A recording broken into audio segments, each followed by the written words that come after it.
Well, welcome back. So let's just put this across. Now, yesterday on the floor of the House, the honorable gentleman, you get to see them soon, did talk about the president naming those who he say are the sponsors of this terrorist. That's part of the one we were supposed to bring to you, but they're here anyways to talk about it. Honorable Igbakpa is a member representing Ethiop Federal Constituency. He joins us from our studios in Abuja.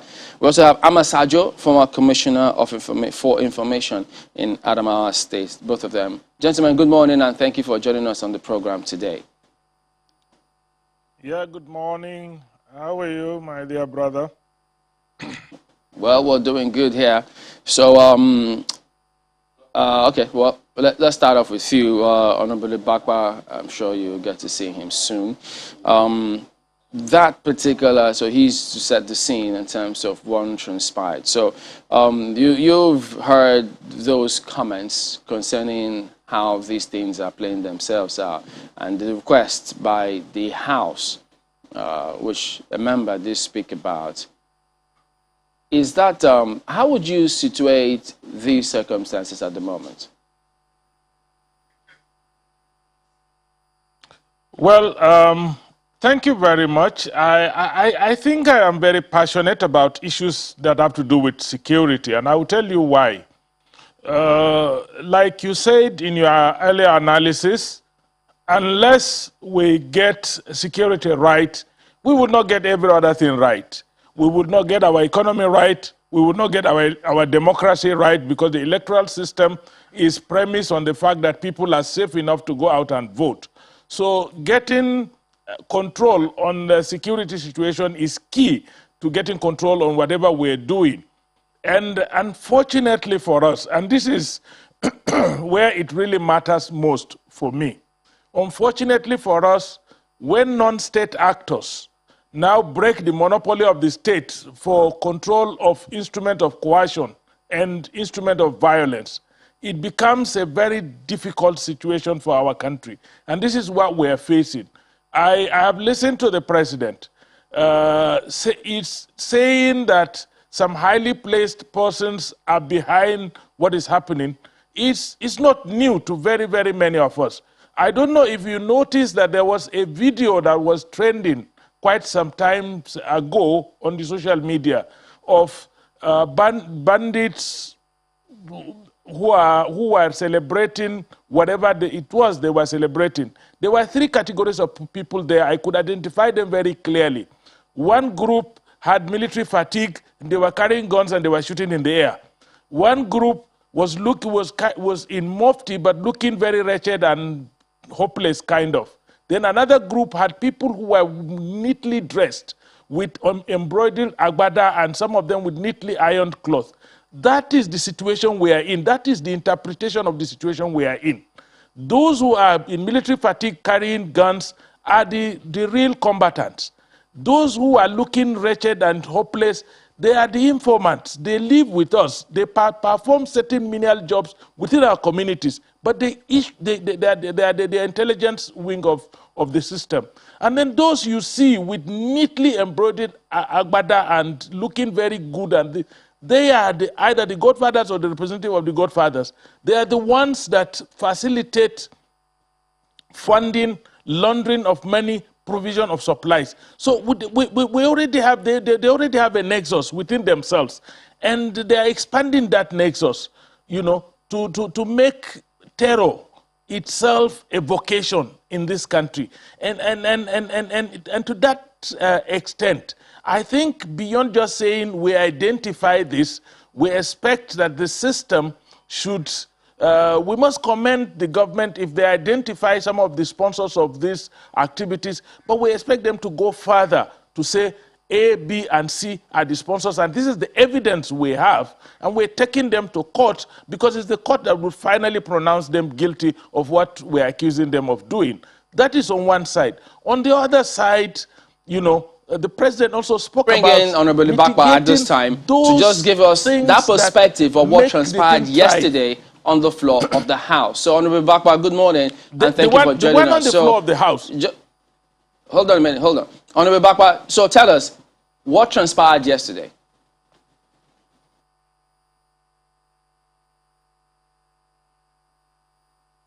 Hello? Okay, I'm getting conflicting information. Okay, Mr. Sajo, please go ahead.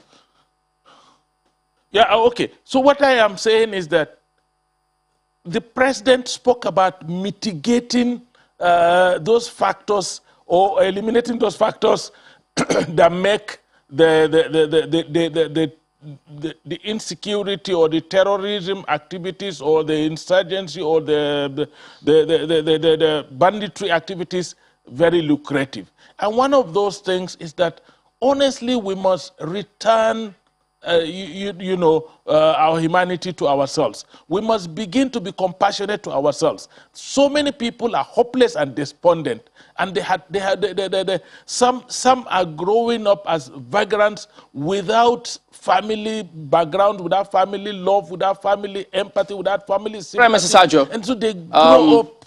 We'll get more of this in just a moment, so we'll just highlight some matters, and then we'll be back. So don't go away. Day address, where he clearly stated that separatists were being funded by a serving member of the National Assembly.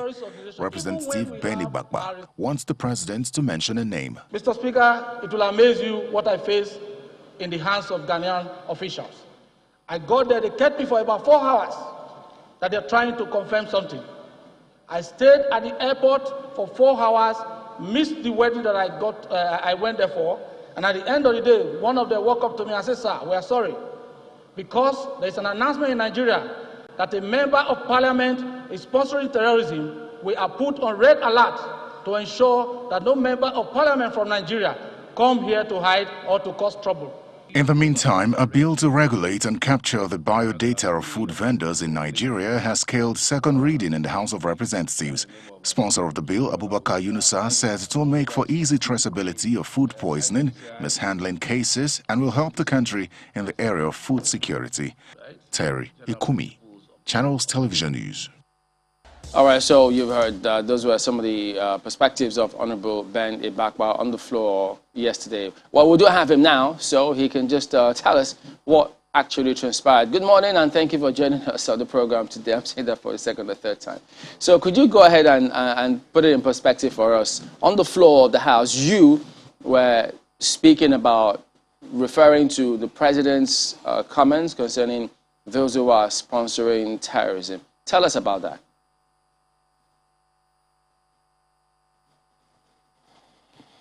I still cannot hear it. Oh dear. Okay. We'll address this and ensure that he does hear us and puts his perspective across. But the thing is, Honorable Mr. Sajo can hear us, and Mr. Igbakpa can't in the same studio. I mean, sometimes you wonder how these things happen, but yeah, he's there to give us that perspective. But Mr. Sajo, can you hear us now, Honorable Igbakpa? No. Yes. I can hear. I'm here. Okay, yeah, then it's fine. At least he can hear you now. You still can't hear it? Okay, well, if Shambali can hear me. I can hear you perfectly, but can you hear me?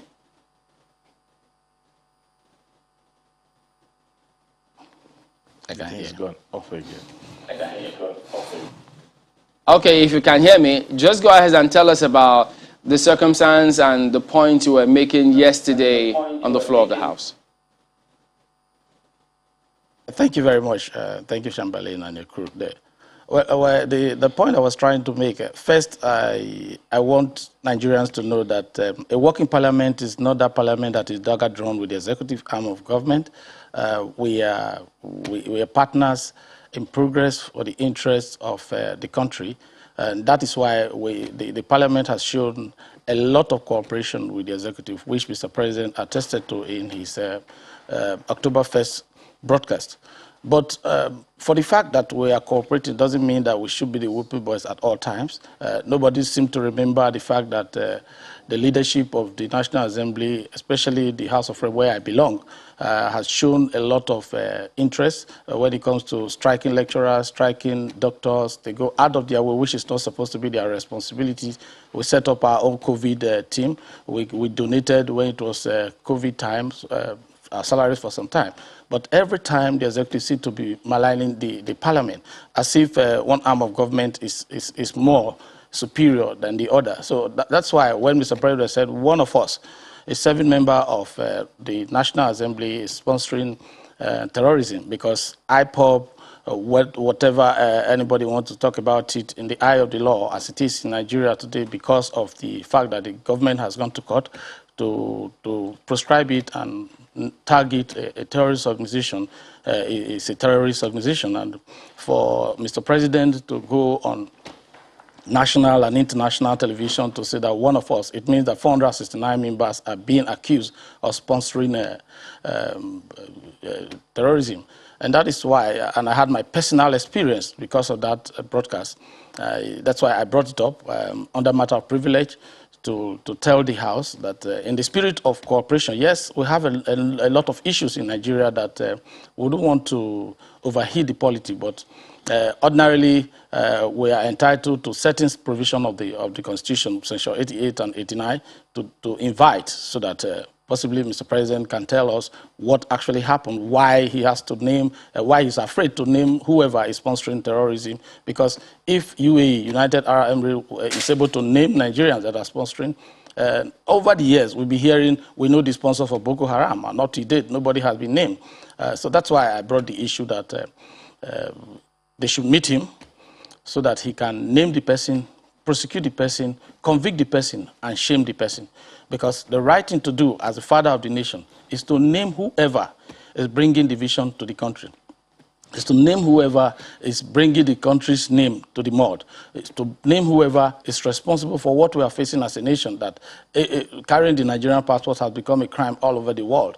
So that that person or the group of persons can actually be shamed and dealt with according to the law. We have the Terrorism Act in force, and anybody that is funding terrorism should be prosecuted along with that act. Now, given one wonders, is the feeling the same with your colleagues across party lines, because they couldn't debate it owing to the nature and the processes that you relied on when you brought the matter up on the floor? Yes, everybody definitely will, they felt the same way, because if you are accusing, for instance, you have 2 or 3 of you in the studio, and somebody saying one of you, somebody from here stole, it's everybody. So the feeling is the same, but I choose, again, in my wisdom, I feel it's quite contentious, and it's something that I wouldn't want it to go into debate, because when it goes to debate, frayed names, my colleagues will definitely have opportunity to vent their anger. But I just want to bring it to the House so that Mr. Speaker and the leadership can actually go and do the needful without really heating up the polity. I quite understand that we have a lot going on. The truth is this: the parliament, I know parliament all over the world are not so loved. But this Nigeria parliament has shown a lot of cooperation. They've shown a lot of complementary efforts to the executive. And I think we should be given pride of place and respect. Because a situation where there was a time, there's this criticism, a video of the Senate president saying that whatever the president brings, I will approve. And Mr. Speaker, on our side, has taken a lot of blame, a lot of bullets, a lot of criticism for what he ought not to take for, because all they are doing is to ensure that there's stability in the polity. And every time the parliament seems to be the whooping child, everybody come, anti-corruption agency is the parliament, even the executive that we seem, the head of the executive that we are working with to ensure that the country runs smooth in the heat of these issues that we're having, they seem not to agree with us and respect that we're an arm of government, and every arm of government deserves equal respect in line with the principle of separation of powers. Could it be a call, Honorable, could it be a call on the part of the President for an introspection in the National Assembly? Maybe there is a system with which the National Assembly can look inwards and say, hey, we have been accused. We all have been accused that one of us is there a system that could achieve that? Do you think it's a call for an introspection by members of the National Assembly, either or 2 of the chambers? Well, we must agree that like I said, separation of powers. The power of investigation is not with us. Yes, we have the power of investigation as enshrined in the relevant sections 88, 89. But when it comes to issues like this, the executive arm of government have a lot of instruments at their disposal. Nobody is saying that we don't have immunity. Our immunity is confined to the hollow chambers and the president of the National Assembly. So if they find anything, we're not saying that they should not investigate. They should go ahead and investigate. We don't know. We don't have the instrument. We're not talking about something that we can just look into. They have the DSS, they have the police, they have so many instruments at the disposal of the executive arm of government. So I believe it's their responsibility to do the investigation, thorough one, bring whoever. They find that the prima facie case, again, take the person to court, and if you are able to convict the person, then we will have succeeded in shaming the person, because a good father should not hide the child that is doing what is wrong. A good father should bring the child, name the child, shame the child, so that other ones will learn from it. So I don't think it's our responsibility. We don't have that. We don't have the instrument. We don't have the capacity to do it. Let the executive do it. Name the person and then prosecute the person. And if you are able to convict the person, that is when you have succeeded in shaming the person. But as it is now, that over these years, the country has not been able to mention the sponsors of Boko Haram. Not too long ago, the Senate and the House of Reps have to come via emotion, begging Mr. President to now name the bandit terrorism. But when it comes to the issue of the IPOB, it was a speedy activity. So, you know, these are some of the issues that are bringing about agitation when the same law don't seem to apply to everybody. So I think they have the powers, they have the instrument, they have the wherewithal to go and do what they have to do. Nobody is disturbing them. All right, Mr. Sajo, what do you think of this? Yeah. I look at it beyond just the fact that our respected leadership has been accused of something that is wrong. But I look at it, you know, from the perspective of the fact that already there is a serious disconnect and mistrust between the leadership of the country and the citizens. And this trust deficit is further eroded when you begin to accuse leadership of being behind some of the wars that the citizens are facing. Remember that some time ago we said there was Boko Haram in government. And at that period of time, everybody was beginning to feel, what is happening? Who actually is going to protect me? If the people that I reposit the responsibility for my protection are also seen as part of the problem I'm facing. There are, you know, unarguably there are some rogue elements within the security agencies that have been arrested of recent and have been exposed, you know, thereby also eroding the confidence the people have in institutions that are supposed to protect them. So when you accuse the National Assembly or a member of the National Assembly of being part of sponsors of whatever you know, difficulties people are facing as a result of the insecurity that is taking place in the country, I look at it beyond just individuals, but I look at it, you know, from the perspective of the fact that we're eroding, you know, a huge confidence that the people are supposed to repose in their leadership as their protectors, ultimately, you know, by saying, look, your protectors are also your tormentors, and that is key. So we need to restore trust deficit. Like my honorable brother here said, if instead of saying one of them making all the 400 and something members, you know, accused in the eyes of every one of us until the very person that is responsible is exposed, we should have exposed the person so that the remaining 380 something, you know, will still look at them with the credibility that we have always looked at them. And I think I'm really worried about the erosion of trust and confidence between us and the people that lead us. Well, just a quick one, Mr. Sajo. What, in your opinion, could be the reason for which the president made that statement in that speech? In one breath, he mentioned two specific individuals, perhaps because, you know, those ones have been arrested. But in this particular instance, he just gave a blanket comment. In your opinion, what do you think the intention is? I believe very sincerely that Mr. President just threw that statement as a prelude to engaging the leadership of the National Assembly before any action is taken. And I think he must have done it out of respect for the leadership of the National Assembly, trying to make sure that the leadership of the National Assembly that my honorable brother here said has given him so much support and cooperation is not undermined in the process of him taking action against one of their own. Don't forget that the leadership of the National Assembly, whether it is Senate or House of Reps, are not overloads in those chambers, but they are first among equal, and that they have a responsibility for each and every one of their members as an equal. So I believe Mr. President is just trying to first engage the leadership of the National Assembly with the facts available to him, and then seek cooperation in whatever actions he's going to take. I believe that is the purpose from my own perspective.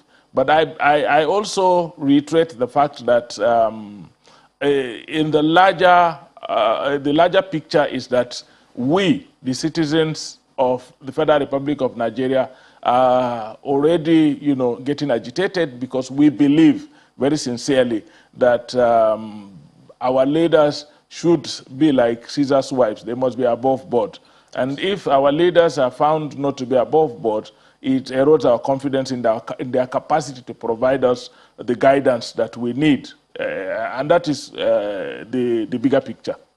So when we return, perhaps we'll find out how do we give unto Caesar what is Caesar. Join us again.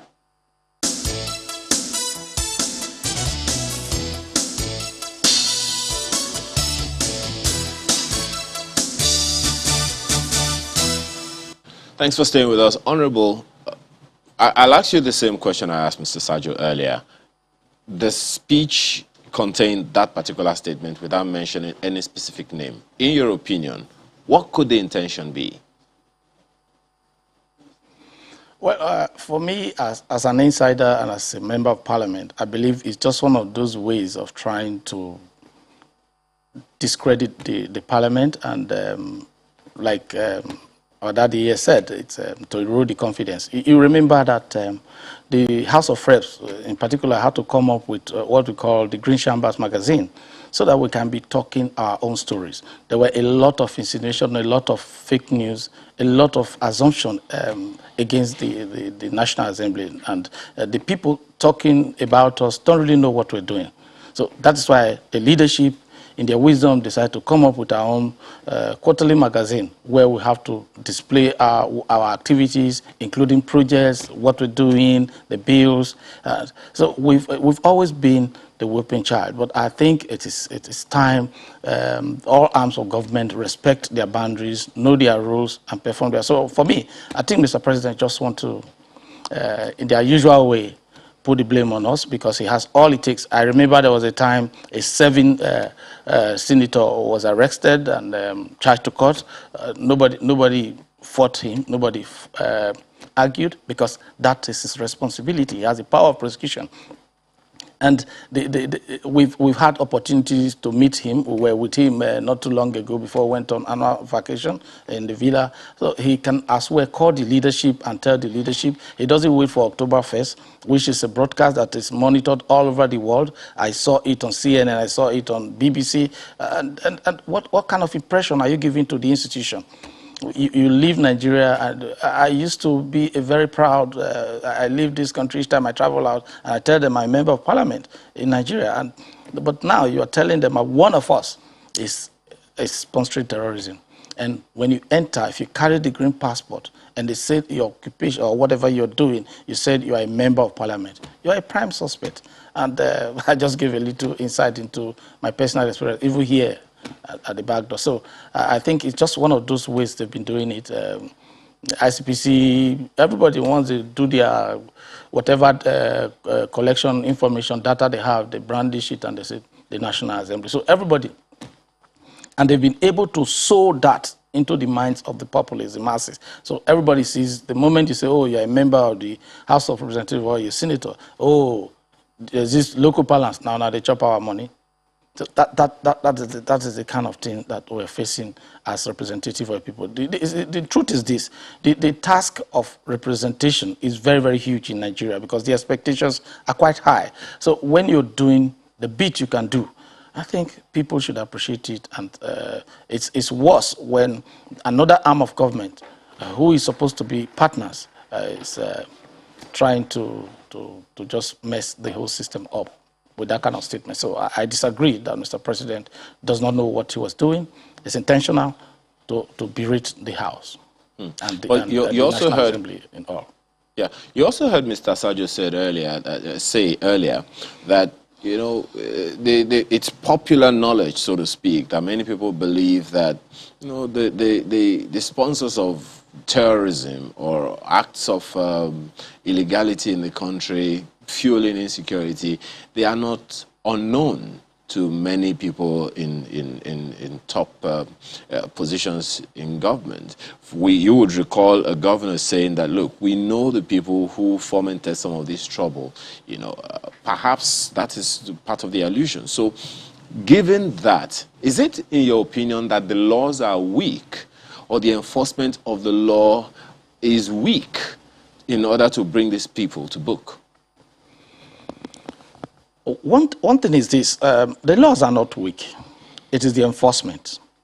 Why is the enforcement weak? Because the law seems to be selective in terms of operation. When you know the people and you refuse to go, and in another swipe, you don't even know the people and you are gone. It makes it difficult. We must have our laws made for everybody. Everybody in Nigeria is supposed to be subject to any law made by this country. But the operators, the executive arm of government have intentionally refused to. They have divided, and that is why you see more division coming in this country, because it is unfair. The reason for agitation is marginalization, not being carried out, non-inclusiveness. And when you see a situation applied to A and it's not applying to B, it becomes difficult. So for me, the laws are not weak. It's the operation and the operators that are weak. If then that is the situation, is there anything that the National Assembly, the legislature can do to compel enforcement of the law? Because there is no point making the laws if those laws are not going to have teeth. My brother, I am just telling you here that we are running a constitutional democracy, and the Constitution gave every arm of government their roles. The National Assembly or the legislature can only make laws, and after making it, it's left for the executive to implement. And if they are not implementing, that is why, again, I keep telling Nigerians, don't leave the entire Nigeria and the life of Nigeria in the hands of 469 members of the National Assembly. There are times you should take ownership of the country.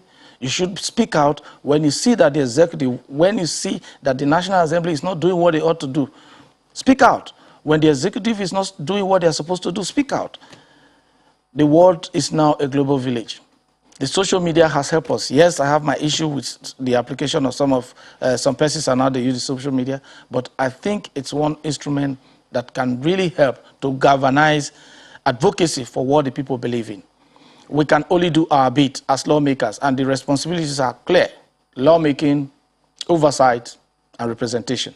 And once you have done that, any other thing is left for the people and the executive to implement. So we can't do beyond what the Constitution has given to us. Mr. Sajo, which is one of the reasons why I am unhappy with what is happening.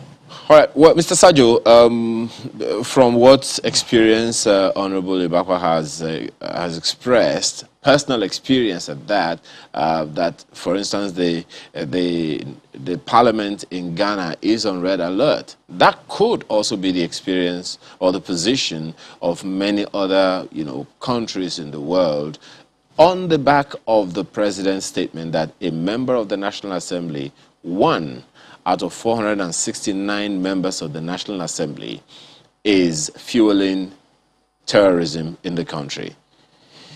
Is there any way to reverse that impact? Because without the National Assembly in our country, I mean, definitely this kind of statement would demoralize them to one extent. Is there a way, in your opinion, that this impact can be reversed or at least mitigated? Yeah, I think it's very, very, very, very simple. You know, to be very honest, for us to get to mitigate what the impact is, not only on the parliamentarians, I think it's on every Nigerian. If your leaders are themselves rogue, but what are you? So to mitigate that kind of a thing is that the person the president believed was responsible should be named, should be taken to court, prosecuted, and a verdict delivered by a competent court of law, so that we would be in a position to say, look, this is the person, is not the institution, is not the other 468 other members. No, but it's this particular person. And I think that is the best way to go about it. Let me also tell you that, you know, we need to be very, very conscious of the fact that part of the crisis we are facing in this country has to do with delay in dispensing justice to people who commit offenses. You know, when you dilly-dally about an issue that has to do with justice and enforcement of the law, you are delaying quite a number of things.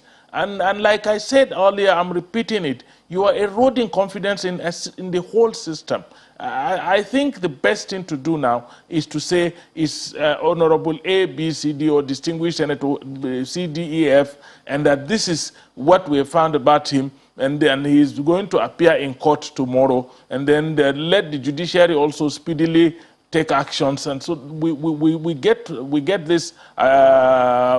exit this situation so we can move forward. Otherwise, like my honorable brother said, each one of them, as far as the public is concerned and as far as the world is concerned, each one of them is a potential sponsor of terrorist activities until the very person that does it is exposed. And so this is where we are. I think expose the person responsible, take all legal matters against the person. That can mitigate the situation. But that does not mean that we will be entirely free. Like I said, this is an accumulation of accusations right from before this government up to this government, where we keep saying that there are people who are sponsoring certain criminal activities in the government, within the hierarchies of security agencies, within the hierarchies of government offices, now within our parliament. I think we are completely eroding confidence in our governance structures. So what are we talking about?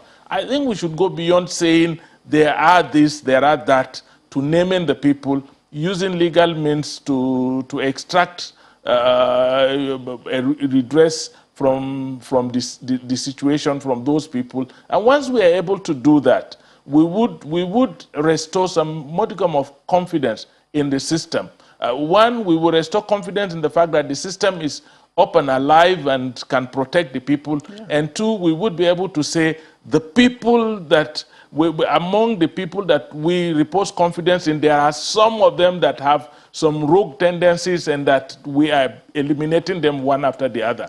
It's key. Restoring confidence in the people is key. Well, Mr. Sajo, just one thing that I'd like you to quickly respond to, which is something that Honorable said earlier, about the fact that the executive has been kind of selective in enforcing the law sometimes.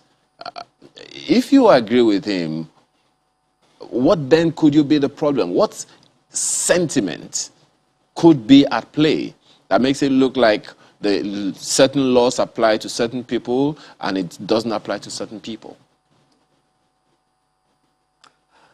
I think these are, with due respect to all our leadership in this country and all of us that are members of the ruling elite, I think this is begging the question.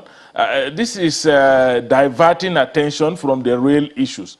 I think the real divisions we have in this country, the people, you know, the divisions between the application of the law in this country is the division between those that are high and mighty, like my brother, the honorable here, who can be mentioned in hiding that he is a sponsor of terrorism, but nobody will know whether he is the one or his colleagues or any other person, and the ordinary people, the poor people in the country, people who do not have anybody to plead their cases at the top. You know, a person steals a goat, before you say Chamberlain or Channels TV, the guy is prosecuted, a judgment is passed, and the guy goes to prison.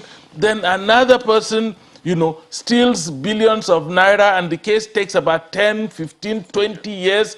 You know, ordinary the criminals, petty criminals, or even the bandits and that are carrying guns and coming to shoot people and kidnap people, when they are caught, the swift action may be taken against them, but their sponsors, their godfathers, the big guns are always shielded. You know, they are shielded. So the real division we have in this country is between those that have proper means, those that have power, and those of us that do not have power, do not have means, and so the law is applied differently. But we in the elite will want to befuddle the minds of the people by saying it is one section against the other, it's one tribe against the other, it's one religion against the other. I think Nigerians should wake up to the fact that there are only two tribes in this country: the rich and powerful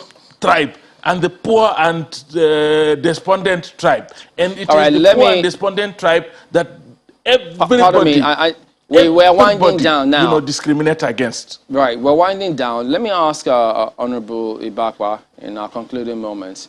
You know, should we, because I do remember that some time ago on the floor of the Senate, one of the senators who he used to be a top police officer during his time, during former President Obasanjo's time, said to his colleagues right there on the floor that he's surprised at some of the people who are sitting down there with him as senators, because he knows that he has case files, he knows what they have done, the kind of records they have, criminal records as a matter of fact. And then we have seen former servicemen accuse members of executive arm of government of funding terrorism, having been interviewed, as they said at the time. And then this particular comments from the president. Should the House, or should we take a step back and say, wait a minute, it's not the first, second, or third time that persons in government are being accused of having links with terrorism, with crime, and you know, such vices. Yet, these are people who were cleared by security to occupy those positions. Shouldn't perhaps a step be taken back and say, wait a minute, it looks as if we're not getting something right here. How is it ever that any such accusation could even be mentioned against anyone in government who are supposed to be above board? How about that? Well, the process, you know, Nigeria, I agree, I wouldn't say I exonerate myself. We are slaves to political party. They say party is supreme. And there seems to be some level of infiltration during this screening where people are not properly looked at, because I don't see why somebody who have that kind of record be cleared to contest election and sit to decide the fate, welfare, which is primary responsibility of government of the people, because that person definitely is not one. But let me remind you of something. As a House, I remember the House of Representatives led by their Speaker, who has been very bipartisan, organized a week-long security summit. And at the end of the summit, they came up with resolutions which were submitted to Mr. President. And how far have they gone with the implementation? So I think the whole thing boils down to the executive arm of government. It is not the responsibility of Parliament to screen people and get them cleared for the roles that they are playing presently. We still need to tell them. Like I said before, the laws are not weak, the operations and the applications are weak. So that's just what I have to say about that.